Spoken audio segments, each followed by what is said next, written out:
La musica è questo, no? È proprio immaginazione tangibile.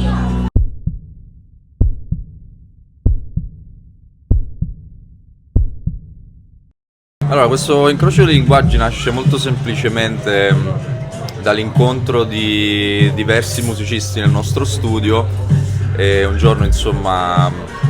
eravamo insieme ad altri ragazzi che venivano appunto dall'Ungheria e ci siamo scambiati pensieri, jam session, momenti molto belli insieme e insomma da quell'influenza lì è nata un po' questo miscuglio di lingue che poi abbiamo comunque poi trattato a modo nostro. Il 1793 è un brano che è stato decostruito varie volte, è stato costruito e ricostruito e il suo significato è un significato che si è definito nel tempo. In un certo qual modo vale lo stesso discorso anche per tutti i brani del disco, perché col tempo magari ci siamo resi conto, ci siamo accorti di collegamenti, suggestioni, qualcosa che i brani stessi magari acquisivano durante il percorso in studio e fuori dallo studio, soprattutto fuori dallo studio, perché è anche e soprattutto quello che succede fuori, durante, diciamo così. 1793 è anche il brano più vecchio del disco, è il primo brano che abbiamo suonato, nasce come tutti gli altri brani da un'improvvisazione lunghissima da cui abbiamo estratto delle cose. Una di queste cose era proprio presente alla battuta 1793, la coincidenza vuole che sono le battute che sono insomma risultate nella stesura finale, diciamo, del disco. Noi siamo originari di Marigliano, non tutti diciamo di nascita, però insomma quello è stato il teatro delle prime sfide. Io e Jim viviamo lì ormai da parecchio tempo, da oltre 10 anni, ci abbiamo suonato, ci abbiamo vissuto e ci abbiamo anche lavorato. E, insomma, questo è uno scoop, cioè, praticamente c'è un posto a Marigliano che ci ha cresciuti, ci ha spezzati, ci abbiamo lavorato e questo bar di questo nostro amico, grande amico che adesso è in Germania, non è più qui in Italia, spero proprio che la stia guardando questa intervista, ed è stato proprio lì che abbiamo suonato per la prima volta ed è stato anche lì che insomma ci siamo presi le prime soddisfazioni, abbiamo avuto i primi timori. Singolarmente credo che abbiamo vissuto il palco in varie forme prima di quel momento, però insomma se siamo ancora qua è perché in un certo senso ce lo siamo sentiti che quella era proprio quella cosa là, dice no allora mo fa questo. Infatti, a parte la costruzione, la decostruzione, quello che ci ha tenuto fermi è stata proprio l'intenzione di portare avanti qualcosa nonostante tutta la decostruzione e tutte le volte che poi abbiamo ricostruito qualcosa che in un certo senso è stato cambiato, anche perché poi il senso di cambiare ci piace molto e quello che abbiamo fatto nel disco non è stata una decostruzione per un vizio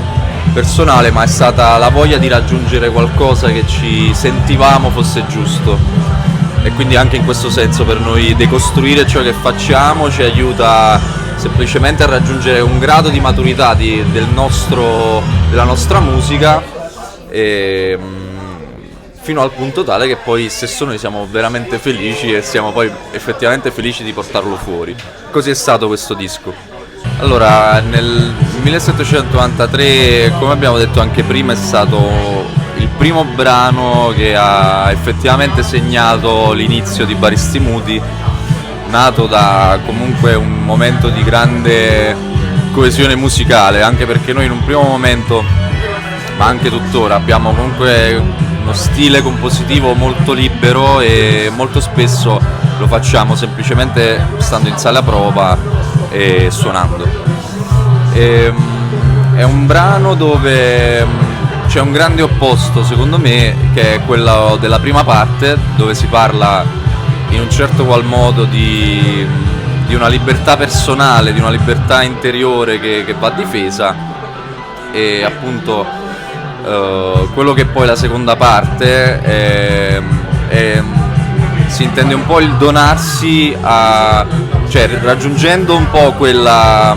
consapevolezza della propria libertà, poi donarsi agli altri, donare la propria consapevolezza all'esterno. E questo poi è stato fuso un po' con il concetto del primo brano come nostro primo pezzo, è stato ricongiunto al fatto che una volta che tu raggiungi un certo tipo di consapevolezza, questa consapevolezza ti fa sentire la tua origine, ti fa sentire concreto in un certo senso, anche in questo senso sabbia, quindi materia, e ti permette poi di fare un percorso introspettivo all'interno di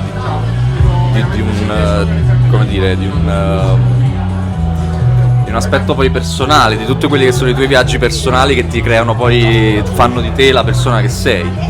Quindi ricongiungersi alla sabbia è anche un concetto che poi è alla base di tante altre teorie,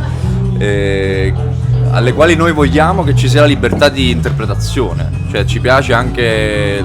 proprio lasciare che gli altri possono avere la propria interpretazione di quello che diciamo in quel testo. Noi non avevamo idea di che cosa fosse la tavola di Smeraldo. Un giorno c'è stato un sogno che parlava di queste 7 figure frastagliate in piedi su una sola gamba, e il suggerimento ci è arrivato in latino. Questa è una storia totalmente vera, non inventata. Abbiamo cercato su Google che cosa significasse questo testo in latino, è uscito fuori la figura di Ermete Trismegisto e tutto quello che rappresentava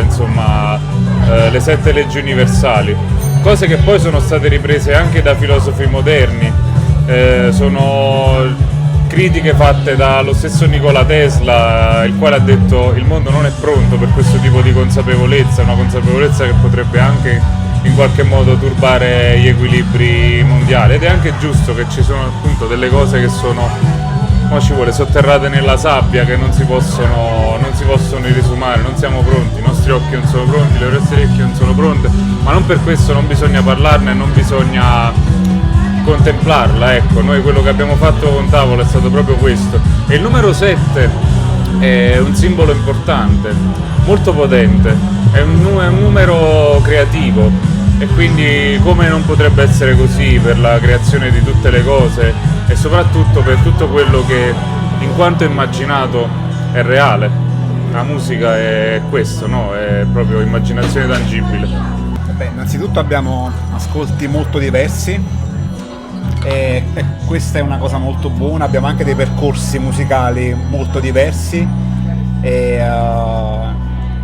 chiaramente anche farli confluire nella musica che abbiamo composto non è stato facile, ci siamo anche scontrati un sacco di volte, perché chiaramente ognuno aveva un'idea di come la musica dovesse uscire, ma diciamo che è una domanda un po' particolare, perché in effetti per fortuna ci piace tutta la musica, non ci limitiamo, abbiamo messo anche un'orchestra di archi perché c'è anche un grande amore per la musica classica, per il prog classico, per la musica elettronica, per il jazz, ci sono delle parti comunque improvvisate, anche per il funk, è difficile poi, chiaramente è anche un po' limitante, no? Dover definire un genere, però in effetti confluiscono molti generi, tutta la musica, tutto il percorso che abbiamo fatto noi singolarmente come musicisti e soprattutto come ascoltatori. I ragazzi mi hanno scelta e io sono molto onorata di aver ricevuto questo incarico, e mi hanno sottoposto dei concept che riguardavano il disco e ogni traccia, e io a partire dai loro concept ho elaborato delle illustrazioni,